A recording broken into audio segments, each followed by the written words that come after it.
Pada pertemuan kali ini kita akan belajar latihan soal pada bab peluang dan statistika.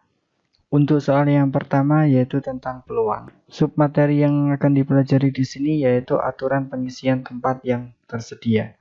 Soal yang pertama, banyak bilangan yang terdiri dari 4 angka berlainan yang dapat dibentuk dari angka-angka 1, 2, 3, 4, sampai 7 adalah. Nah, langkah yang pertama, di sini kita disuruh untuk membentuk bilangan yang terdiri dari 4 angka yang berlainan. Kita misalkan membuat 4 kotak. Nah, misalkan di sini sudah terbentuk 4 kotak. Untuk kotak yang pertama, di sini akan ditempati untuk ribuan. Kemudian kotak yang kedua untuk ratusan. Kemudian kotak yang ketiga untuk puluhan. Kemudian yang terakhir untuk satuan. Nah, karena di sini untuk menyusun bilangan ini bebas ya, mengisikannya pada kotak paling depan terlebih dahulu. Dari angka 1 sampai 7 bisa kita masukkan semuanya di kotak yang pertama karena tidak ada syarat khusus ya. Jadi ketujuh angka ini bisa dimasukkan pada kotak yang pertama sebagai ribuan. Jadi ada 7 angka. Angka berapa aja? Ya angka 1 sampai 7. Kemudian karena di sini ada angkanya berlainan, maka dari total angka 1 sampai 7 itu ya, maka dari 7 angka pasti akan terpakai 1 sehingga jumlahnya di sini akan berkurang. Nah, berkurang 1. Sudah terpakai di 2 tempat ya, maka di sini juga berkurang terus. Ini juga berkurang terus. Jadi kalau ditanya banyak bilangan yang berlainan, maka tinggal kita kalikan aja. 7 kali 6. Nah, ini kalau dihitung sama dengan 840. Soal nomor 2 yaitu tentang permutasi. Nilai dari permutasi 62 dikurangi permutasi 32 adalah, ini kita harus mencari satu persatu ya. Jadi permutasi 62 kita cari terlebih dahulu. Permutasi 62 ini bisa kita tulis seperti ini. Permutasi 62. Nah, sama dengan permutasi itu berarti dimulai dari yang atas terlebih dahulu. Nah, yang ini. Nah, berarti kita salin di sini menjadi 6 faktorial per. Nah, ini ya. Jadi 6 dikurangi 2. 6 dikurangi 2. Nah, ini dikasih kurung faktorial. Sehingga jawabannya sama dengan 6 faktorial. 6 kurangi 2 berarti 4 faktorial. Sama dengan 6, 5, 4, 3, 2, 1 dibagi 4 faktorial 4 kali 3 kali 2 kali 1. Nah, ini bisa dicoret ya.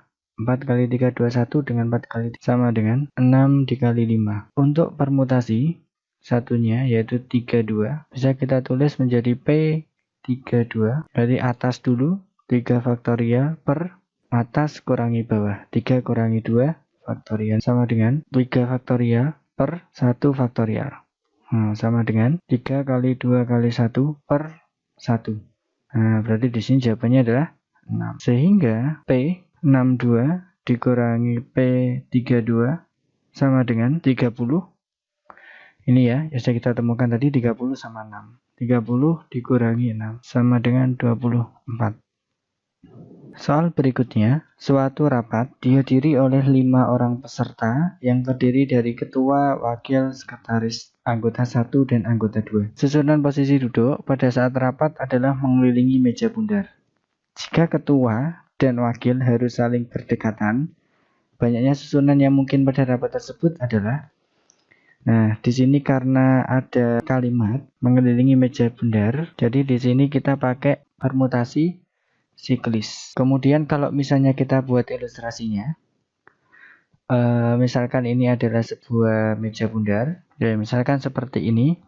Kemudian ini adalah posisi tempat duduknya ketua, kemudian ini posisi tempat duduknya wakil, kemudian di sini posisi tempat duduknya sekretaris, kemudian ini adalah anggota 1, saya singkat A1, kemudian di sini adalah anggota 2, saya singkat A2. Nah, misalnya posisinya seperti ini. Karena di sini ada syarat khusus, yaitu jika ketua dan wakil harus saling berdekatan. Nah, ini harus saling berdekatan. Ketua dan wakil. Ini ketua dan ini wakil. Nah, ini harus saling berdekatan. Sehingga kalau misalnya saya tuliskan lagi urutannya, ketua, wakil, ini saya gabung jadi 1. Karena ini syaratnya harus berdekatan.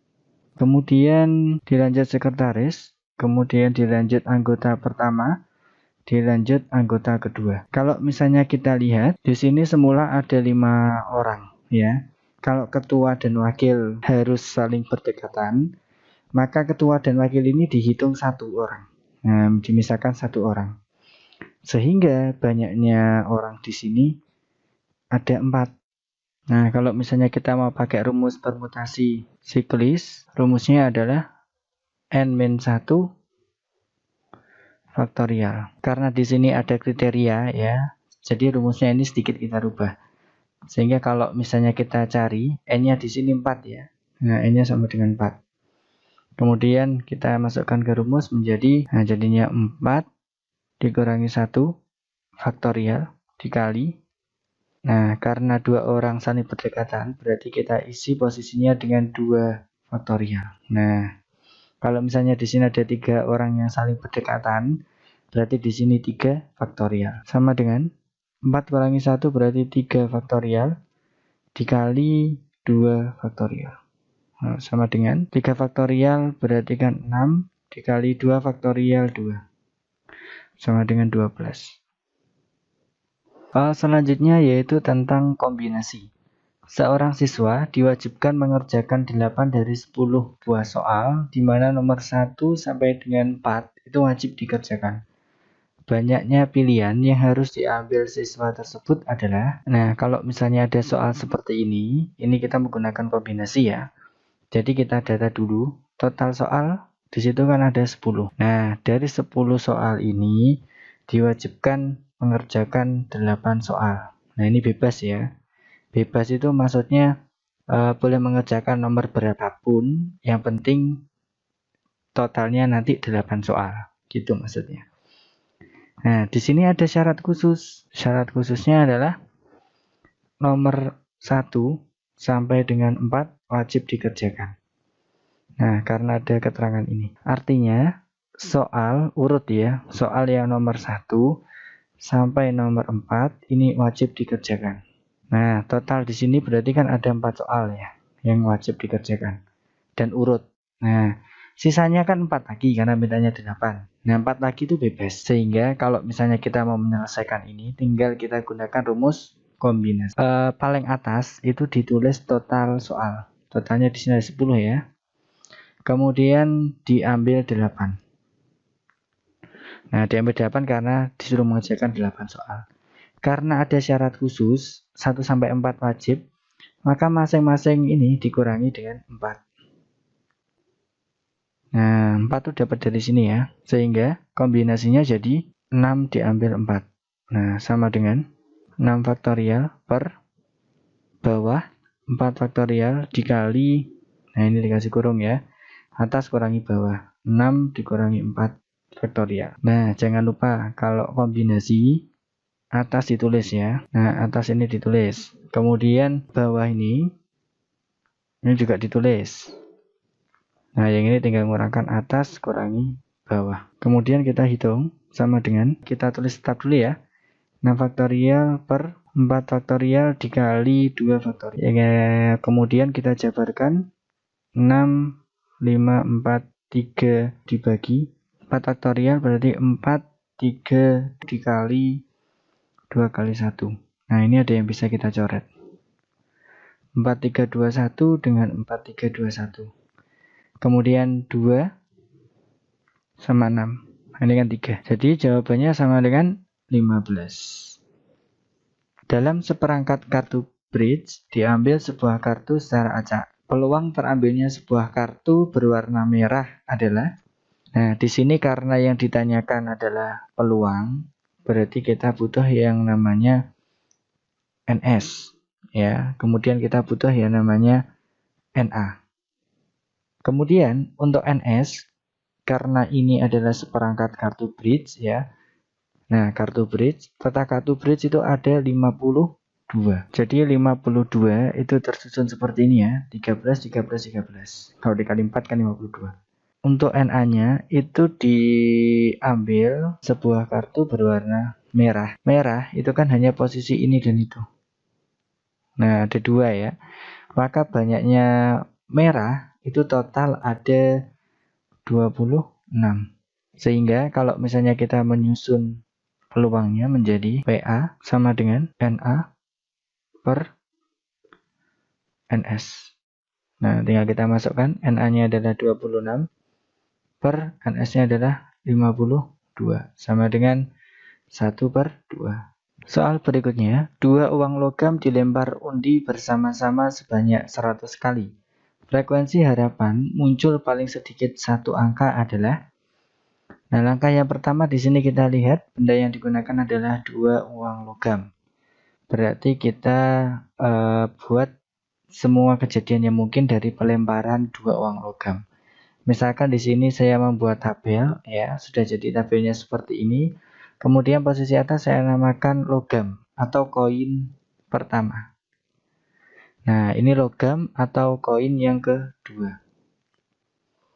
Nah, untuk koin yang pertama, ini kemungkinannya kalau tidak angka ya, gambar. Nah, begitupun sama halnya dengan yang kedua. Kalau tidak angka ya, gambar. Nah, kemudian kalau misalnya 2 koin ini saya lempar, kemungkinan yang pertama, angka atau angka gambar. Oke, ini udah jadi ya. Kemudian karena di sini yang ditanyakan adalah frekuensi harapan, FH, frekuensi harapan sama dengan N dikali PA. PA itu adalah peluang kejadian A. Karena di sini ada PA, berarti kita cari NA dan NS terlebih dahulu. Untuk NA, itu yang ditanyakan di soal. Nah, di soal itu yang ditanyakan adalah muncul paling sedikit. Nah, paling sedikit satu angka. Jadi minimal itu ada satu angka. Nah, kita cek di sini. Angka-angka. Nah, ini ada 2 angka. Jadi boleh ya, karena minimal pokoknya ada satu angka di sini. Kemudian di sini ada satu angka juga. Nah, kita ambil. Ini juga ada angka. Kita ambil. Ini tidak ada. Nah, berarti yang memenuhi di sini ada 3. Yaitu angka-angka, angka gambar, gambar angka. Nah, total di sini ada 3. Kemudian untuk NS. Nah, untuk NS berarti semuanya ya. Nah, jadi total ada 4. Berarti peluangnya sama dengan NA per NS. Nah, sama dengan 3 per 4. Nah, tinggal kita masukkan di sini. Nah, di sini N itu adalah banyak pelemparan. Kalau kita lihat di sini sebanyak 100 kali. Nah, 100 kali ini dia menjadi N-nya. Berarti 100 dikali 3 per 4. Berarti bisa kita coret. Ini 25. Jadi hasilnya sama dengan 75. Soal berikutnya, pada percobaan melempar sebuah dadu dan sebuah uang logam secara bersamaan sebanyak 1 kali, peluang munculnya angka pada uang logam dan mata dadu kurang dari 3 adalah. Nah, di sini benda yang digunakan adalah sebuah dadu dan sebuah uang logam. Misalnya kita buat tabel seperti ini. Nah, kemudian benda yang kedua itu koin atau logam ya. Dadu itu kan angkanya 1 sampai 6 ya. Nah, kemudian untuk koin itu kalau tidak angka ya gambar. Jika dadu dan koin dilempar bersamaan, maka kemungkinan yang muncul itu bisa angka dan nomor 1 atau angka dan dadu nomor 1. Kemungkinan yang kedua bisa keluar angka dan dadu nomor 2 dan seterusnya. Nah, misalkan di sini sudah terbentuk hasil pelemparan dadu dan koin. Nah, kemudian kita amati pertanyaannya di sini adalah peluang. Nah, peluang berarti kita butuh NA dan NS. Nah, kita data dulu NA-nya. NA itu selalu yang ditanyakan di soal. Jadi munculnya angka pada uang logam, jadi harus angka dan mata dadu ini kurang dari 3. Jadi angka harus ada dan nomor dadu yang kurang dari 3. Ya, kita amati di sini. Karena ada angka masuk ya, jadi deretan ini masuk semua karena ada angka. Kemudian kita analisis untuk yang kurang dari 3 untuk yang dadunya. Angka masuk 1, nah itu kan kurang dari 3, berarti ini masuk ya. Nah, 2, angka masuk 2 juga masuk. Nah, 3 pas ya, ini juga masuk. Nah, ini nggak masuk karena lebih dari 3, ini juga sama. Nah, ini nggak masuk kenapa? Karena yang diminta ini kan angka. Nah, ini kan gambar, berarti ini nggak masuk. Nah, sehingga kita data dulu NA-nya. NA-nya yaitu A1, A2, A3. Nah, di sini total ada 3. Sekarang NS. Nah, kalau NS berarti di sini total ada mulai A1 sampai G6. Nah, di sini total ada 12 ya. Berarti langsung saja saya tulis 12. Yang ditanyakan di sini adalah peluang. Berarti rumus peluang itu adalah NA per NS. Tinggal kita tulis di sini NA-nya 3, NS-nya 12. Berarti diserahkan menjadi 1/4. Jika dua mata uang logam dilempar bersama-sama satu kali, maka peluang munculnya satu gambar dan satu angka adalah langkah yang pertama, kita selalu melihat benda yang digunakan ya. Di sini kan dua mata uang logam, berarti kita tulis dulu koin yang pertama, ini koin yang kedua. Nah, koin yang pertama kemungkinan munculnya kan bisa angka dan gambar. Untuk yang koin yang kedua juga sama ya, angka dan gambar. Nah, kalau kedua koin ini ditos, munculnya kalau tidak angka-angka atau angka gambar, gambar angka atau gambar-gambar. Nah, seperti ini. Nah, karena di sini yang ditanyakan adalah peluang, berarti kita butuh NA dan NS. Kita data dulu NA-nya. Ini NS. Oke, NA selalu yang ditanyakan di soal, yaitu ditanyakan munculnya satu gambar dan satu angka. Nah, dia hanya fokus ke satu gambar dan satu angka. Kita lihat di sini angka-angka ini tidak masuk ya, karena yang diminta harus satu gambar dan satu angka. Ini masuk karena ada satu angka satu gambar. Ini juga masuk ya, ini tidak. Nah, sehingga NA-nya kalau kita tulis ada angka gambar dan gambar angka. Nah, totalnya di sini ada 2. Sedangkan NS itu adalah keseluruhan. Jadi angka-angka sampai gambar-gambar. Berarti di sini total ada 4. Nah, sehingga peluangnya sama dengan NA per NS. Sama dengan 1/2. Soal berikutnya yaitu tentang statistika. Ya. Subbab yang pertama yaitu tentang penyajian data. Contohnya, perhatikan tabel berikut. Nilai, kemudian ada frekuensi. 51 sampai 55 frekuensinya 4 dan seterusnya. Nah, di sini jumlah frekuensinya 40. Pertanyaannya, titik tengah atau nilai tengah kelas ketiga dari tabel tersebut adalah, nah yang dinamakan kelas di sini adalah ini ya, baris ini itu dinamakan kelas pertama. Jadi baris yang ini itu dinamakan kelas kedua, ini juga kelas ketiga. Nah, sampai terakhir ini berarti ini kelas ke-5. Nah, jadi di sini total ada 5 kelas ya.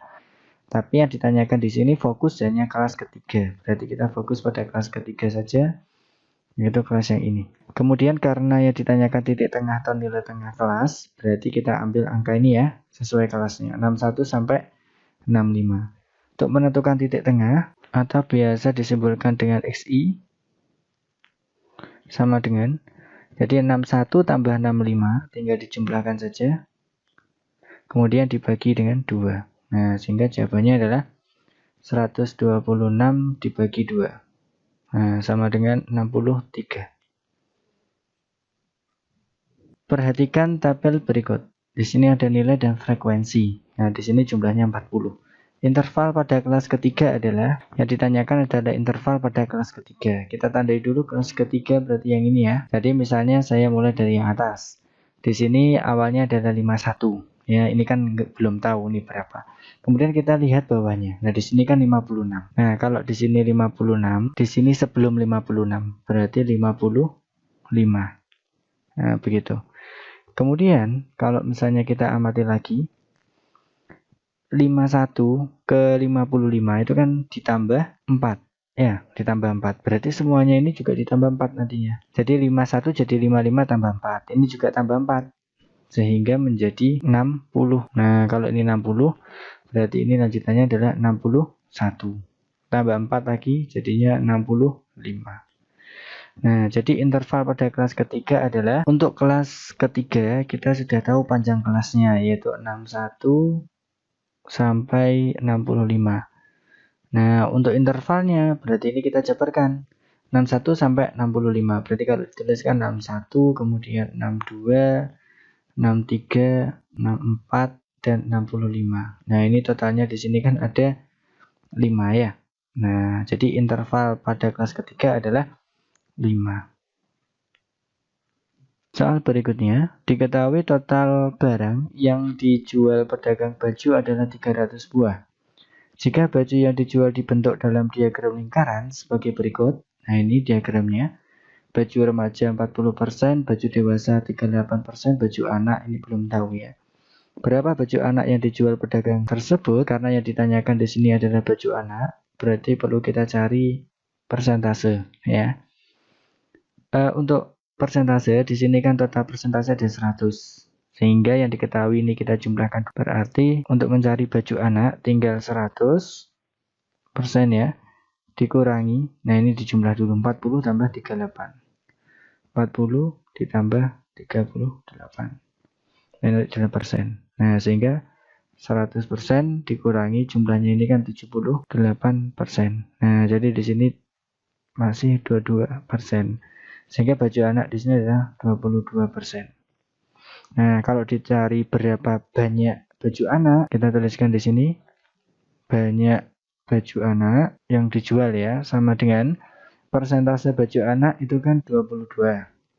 Dibagi persentase totalnya adalah dikali dengan total barang yang dijual yaitu 300. Ini bisa kita coret, ini masih 3. Berarti jawabannya adalah 66. Diketahui data sebagai berikut. Nilai terkecil sama dengan 32. Nilai terbesar 91. Banyaknya data 40 dan nilai log 40 sudah diketahui yaitu 1,60. Panjang interval kelas berdasarkan keterangan di atas adalah yang ditanyakan adalah panjang interval kelas. Nah, itu kan disimbolkan dengan P. Rumusnya adalah R per K. Ini jangkauan dibagi banyak kelas. Nah, jadi kita harus mencari R terlebih dahulu dan K. Nah, untuk mencari R itu sama dengan tertinggi dikurangi nilai terendah. Nah, di sini sudah diberikan nilai tertingginya adalah 91. 91 dikurangi nilai terkecilnya adalah 3 sama dengan 59. Kemudian kita cari K, banyak kelas. Ini pakai rumus Turkes ya. Jadi 1 plus 3,3 log N. Nah, N itu adalah banyak data. Di sini N-nya 40. Nah, tinggal kita masukkan di situ. Sama dengan 1 plus 3,3 log N-nya di situ 40. Sudah ada nilainya diberikan di soal. Nah, nilainya adalah 1,60. Berarti kita ganti ya nanti ya. 1,60. Nah, yang lain tetap sama dengan 1 ditambah 3,3 dikali 1,60. Sama dengan 1, jadi 5,28. Nah, ini dijumlah 6,28. Nah, ini kalau dibulatkan menjadi 6. Nah, tinggal kita masukkan di rumus ini ya. R-nya 59 dibagi 6. Sama dengan 9,83. Nah, ini kita bulatkan. Jadinya 10. Jadi P-nya adalah 10. Atau panjang intervalnya 10. Soal berikutnya yaitu tentukan range atau jangkauan dari data. Kalau misalnya jangkauan, itu rumusnya adalah data paling besar dikurangi data paling kecil. Nah, kita tinggal lihat di sini. Angka yang paling besar kan 12. Nah, berarti di sini sebagai maksnya 12 dikurangi data minimumnya paling kecil adalah 6. Nah, berarti dikurangi sama dengan 6. Soal berikutnya yaitu tentang ukuran pemusatan data atau tendensi sentral. Nah, di sini diberikan tabel ya. Perintahnya disuruh menentukan modus. Tabel ini adalah data berkelompok. Nah, untuk menentukan modus berarti cukup melihat pada frekuensi paling banyak. Nah, di sini frekuensi paling banyak adalah 15. Nah, ini langsung ketemu ya. Jadi kelas modusnya adalah yang ini, kelas ketiga. Nah, ini kita tandai sebagai kelas modus sama dengan TB plus kurung ya, D1 per D1 plus D2. Nah, ini dikali P. Nah, untuk mencari TB, itu lihat posisi yang ini. Nah, posisi ini. Cuma nanti dikurangi dengan 0,5. 60,5 ini sebagai TB. Kemudian untuk D1 dan D2, nah itu cukup melihat di sini. Nah, frekuensi kelas modusnya kan 15. Dikurangi 12, itu jadi D1. Jadinya 3. Kemudian D2-nya 15 dikurangi 3, yaitu 12. Untuk P sendiri, nah P sendiri itu lihat pada interval kelas 61 sampai 65. 61 sampai 65. Berarti kalau jabarkan kan jadinya 61, 62, 63, 64, dan 65. Nah, total di sini kan ada 5 angka. Berarti ini sebagai P-nya. Sama dengan TB-nya tadi 60,5 tambah D1-nya berarti 3 per D1-nya sama 3 tambah D2-nya tadi 12. Nah, dikali dengan P-nya tadi ini ya, P-nya 5. Nah, tinggal kita hitung 60,5 ditambah 3 per 15 kali 5. Nah, ini kan bisa dicoret. Nah, 3 sama ini kan bisa dicoret. Nah, bisa. Berarti jawabannya tinggal 60,5 ditambah 1 sama dengan 61,5. Soal berikutnya yaitu tentukan modus dari data berikut. Nah, di sini yang ditanyakan adalah modus data tunggal. Modus itu selalu lihat pada angka yang banyak muncul atau suatu nilai yang sering muncul. Nah, di sini angka yang sering muncul adalah angka 3 ya. 3 ini keluar 2 kali. Ini 7. Nah, ada lagi ya, 7. Nah, jadi modusnya ada 2, yaitu 3 dan 7. Soal berikutnya yaitu dari data pada tabel di bawah ini, tentukanlah min atau rata-ratanya. Nah, misalnya diberikan data seperti ini. Ada nilai dan frekuensi, jumlahnya 40. Nah, rata-rata, itu kan simbolnya X bar ya. Rata-rata sama dengan sigma Fi kali Xi dibagi sigma F. Xi itu adalah nilai tengah. Nah, ini kan nilai tengah. Berarti kita harus mencari nilai tengah pada masing-masing kelas. Ya, yang pertama berarti saya buat Xi dulu, tambahan kolom dulu.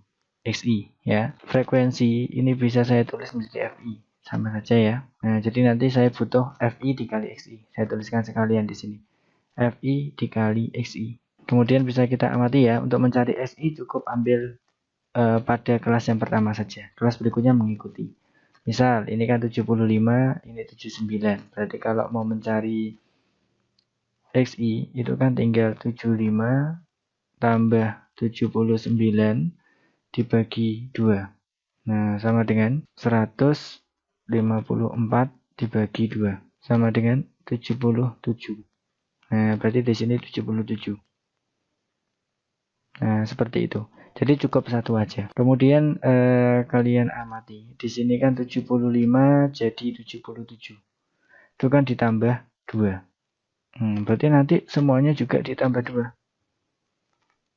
Nah, yang diambil pada posisi depan aja ya. Jadi pada posisi depan ini aja. 80, 85, 90, 95, 100, dan 105. Hasilnya adalah 80 tambah 2, kemudian 85. 85 tambah 2 berarti 87. Kemudian 92, 105 tambah 2 berarti 107.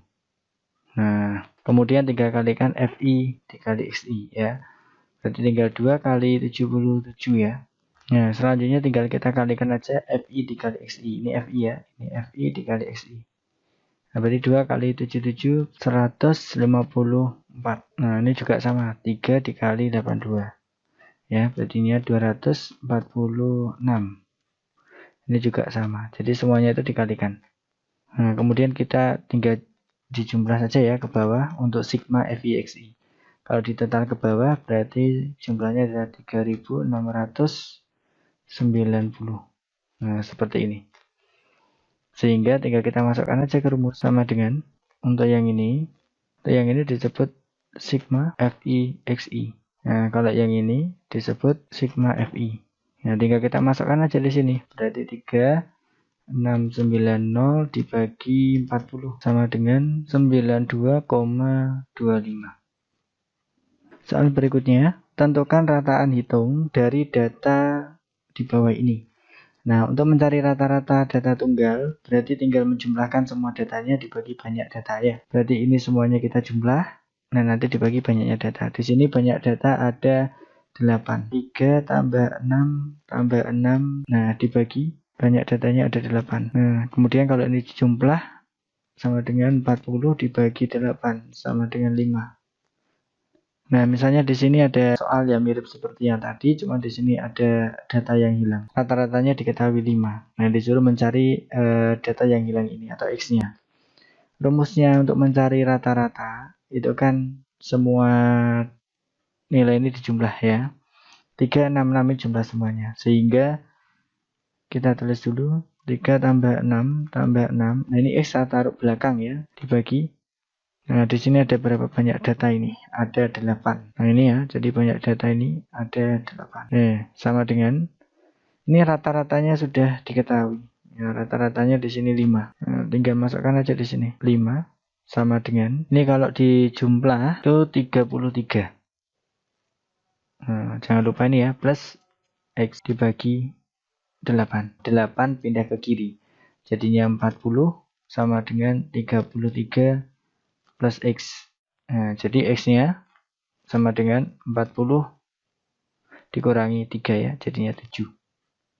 Soal berikutnya yaitu nilai rata-rata 10 siswa laki-laki adalah 55, sedangkan nilai rata-rata 5 siswa perempuan adalah 49.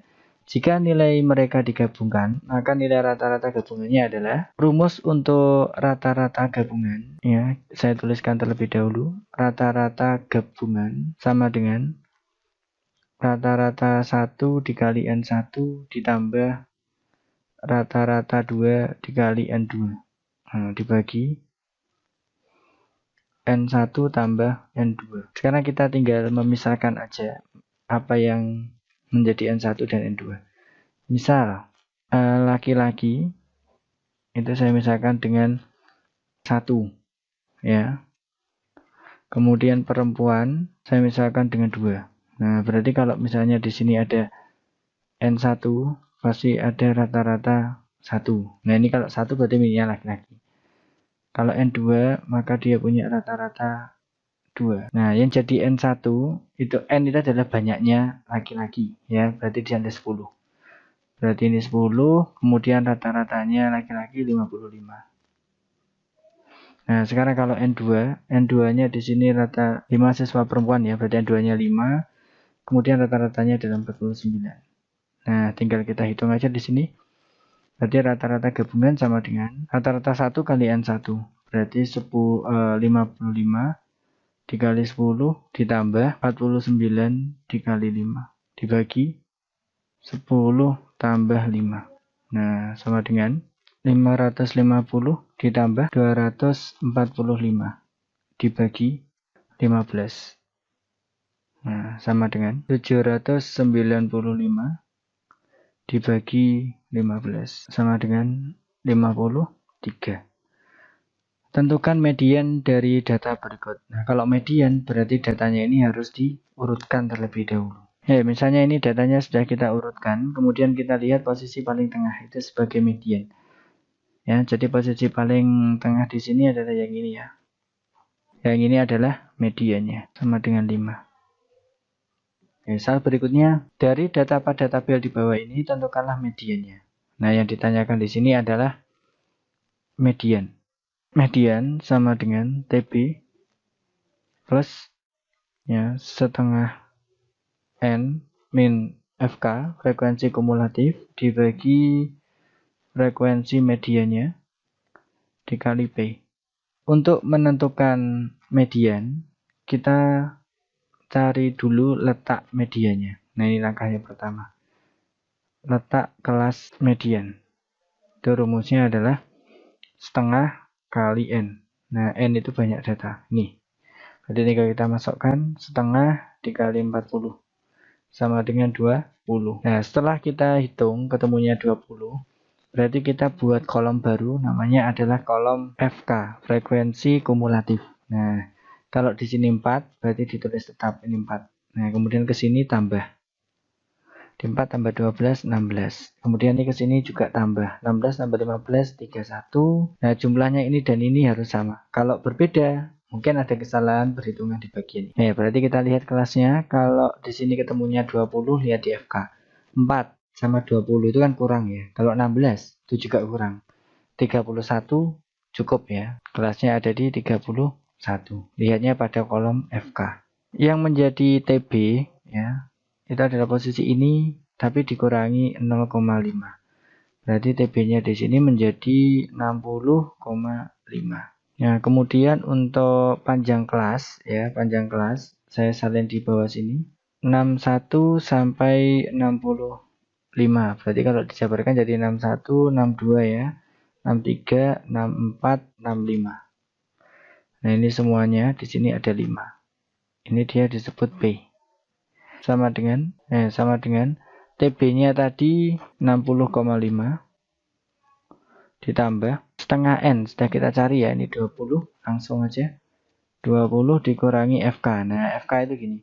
FK kelas median kan 31 ya. Tapi FK-nya itu yang 16. Nah, ini disebut FK. Frekuensi kumulatif sebelumnya. Jadi kalau 31 sebelumnya 16. Ini 16. Dibagi. Frekuensi mediannya yaitu ini. 15. Dikali panjangnya tadi nih ya 5, sehingga sama dengan 60,5 ditambah 20 kurangi 16 berarti 4/15 dikali 5.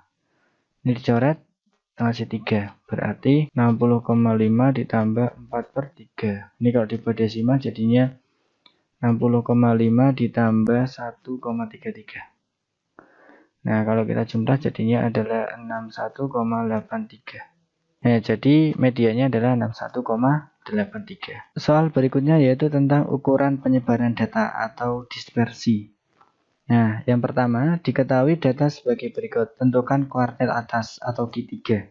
Nah, untuk menentukan kuartil, maka data harus diurutkan terlebih dahulu. Nah, kalau sudah, kemudian kita lihat datanya ganjil atau genap. Nah, banyaknya data di sini, ini kan ada 7, ganjil ya, ada 7. Nah, kemudian kita pilih tengah-tengah. Nah, tengah-tengahnya kan di sini. 4 ya, berarti ini sebagai Q2. Kemudian kita lihat 5 sampai 9. Ini kan ada tengah-tengahnya nih. Berarti ini sebagai Q3. Yaitu 8. Nah, kalau di sini 3 sampai 2, tengah-tengahnya kan ini ya, 3. Berarti ini sebagai Q1. Sehingga kalau misalnya ditanya kuartil atas atau Q3, ya ini jawabannya 8. Untuk soal berikutnya yaitu simpangan kuartil dari data di bawah kuartil ya, tetap data harus kita urutkan terlebih dahulu. Nah, kemudian kalau misalnya kita cek ya datanya ini, di sini banyak datanya ada 13. Nah, kalau 13 itu kan ganjil, pasti punya tengah-tengah ya. Kita cari tengah-tengahnya di sini. Ya, ini ya. Oke, ini tengah-tengahnya berarti ini yang menjadi Q2. Kemudian kita cari 6 sampai 10, berarti tengah-tengahnya ini. 8 sampai 8 ya. Berarti ini adalah Q3-nya. Nah, Q3 berarti 8 tambah 8 dibagi 2. Sama dengan 16 bagi 2, sama dengan 8. Kemudian untuk Q1, 5 sampai 3. Berarti tengah-tengahnya ini ya, 4 sama 4. Nah, ini jadi Q1. Sama dengan 4 tambah 4 dibagi 2. Sama dengan 8/2. Atau sama dengan 4. Nah, kalau Q2-nya langsung otomatis 6. Ditanyakan di sini adalah simpangan kuartil. Nah, ini disingkat QD. Nah, berarti bisa kita tulis QD atau simpangan kuartil sama dengan setengah Q3 dikurangi Q1. Nah, berarti tinggal kita hitung setengah dikali, nah Q3-nya 8 ini ya. Q1-nya 4. Berarti 8 dikurangi 4 sama dengan setengah dikali 4. Nah, setengahnya 4 berarti 2. Nah, jadi simpangan kuartilnya sama dengan 2. Ya, lanjut. Soal yang terakhir, berikut adalah data nilai ulangan matematika dari 16 siswa di suatu sekolah. Desil ke-8. Nah, ini ditanyakan adalah desil. Desil itu untuk mencarinya sama ya. Data tunggalnya harus diurutkan terlebih dahulu. Jadi ini kita urutkan terlebih dahulu. Nah, misalnya data sudah kita urutkan. Untuk mencari desil, rumusnya adalah desil ke I atau DI sama dengan I per, kalau desil itu per 10 ya. Kalau kuartil tadi per 3. I per 10 dikali N plus 1. Kalau misalnya ini D8, berarti tinggal kita ganti aja. D8 sama dengan 8 per 10. Dikali N-nya di sini ada 16 ya. Ini N-nya ada 16. Berarti 16 tambah 1. Ini disederhanakan jadinya 4/5 dikali 17. 68,5. Nah, sama dengan 13,6. Nah, misalnya seperti ini. Nah, 13,6 ini itu bisa diubah menjadi 13 ditambah 0,6. Kemudian kita tulis ya, desil ke-8 nilainya adalah 8 sama dengan data ke, nah ini ditulis kalau 13, berarti ini data ke 13 ditambah, nah ini desimalnya juga ditulis 0,6 dikali, kalau ini data ke-13 berarti data setelah 13, data ke-14 dikurangi data ke-13. Nah, jadi selalu lebihnya. Kalau ini data ke-14, berarti ya data ke-15 dikurangi 14. Begitu seterusnya. Sehingga kita lihat data ke-13. Nah, ini kan terakhir kan data ke-16 ya. Nah, ini kan data ke-15. Nah, ini berarti data ke-14. Nah, kalau yang ini berarti data ke-13. Nah, ini ya. Berarti data ke-13 adalah 8. Kita ganti. 8 tambah 0,6 dikali, nah ini data ke-14 adalah 9, nanti 9 dikurangi data ke-13 8, 8 ditambah 0,6 dikali 1, jadi ini ada 8 ditambah 0,6 sama dengan 8,6. Saya kira cukup untuk latihan soal pada pertemuan kali ini. Semoga apa yang dapat saya sampaikan bisa bermanfaat dan terima kasih.